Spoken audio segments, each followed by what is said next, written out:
Hi, my name is Christian Waldegrave, Head of Research at Teekay, and this is our tanker market update for July 2023.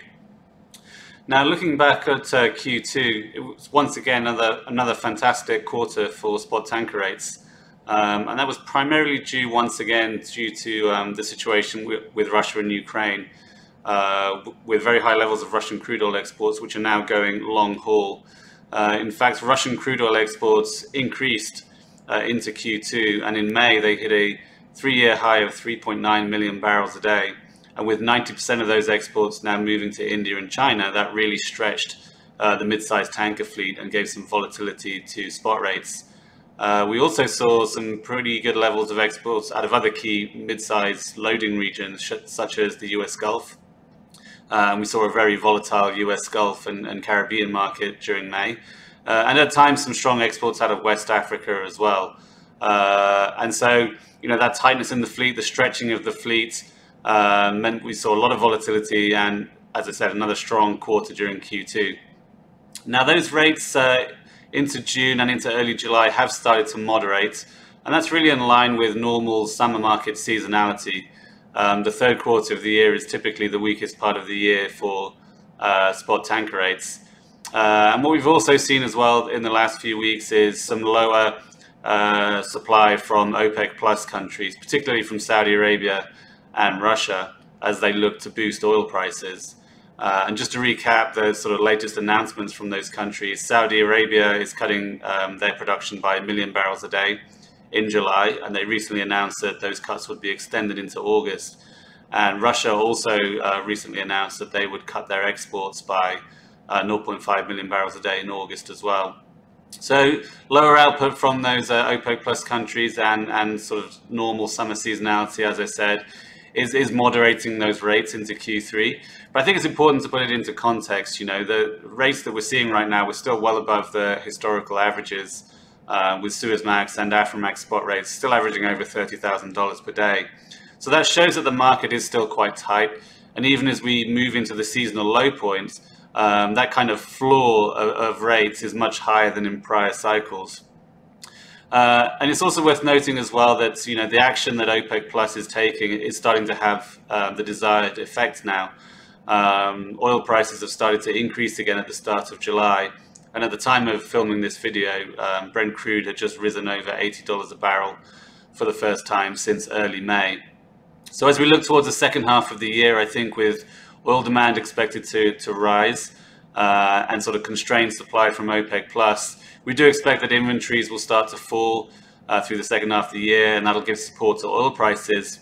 And that could set us up for another really strong winter tanker market if some of those countries start returning supply later in the year in order to meet rising demand. So we do think that rates will be very firm again going into Q4 and Q1, similar to the winter that we had the prior winter.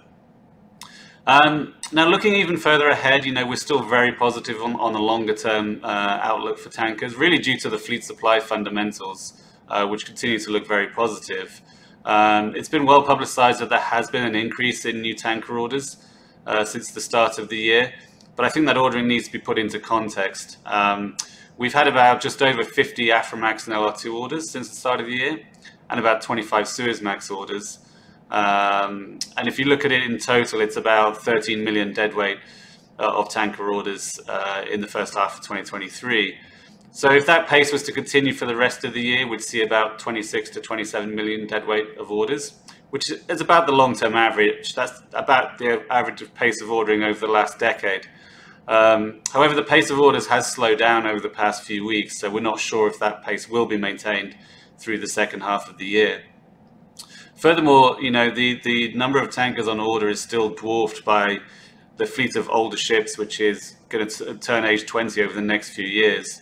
For example, in the Aframax and Suezmax segments alone, over 300 ships turn age 20 by the end of 2026, and that's versus an order book of about 150 ships.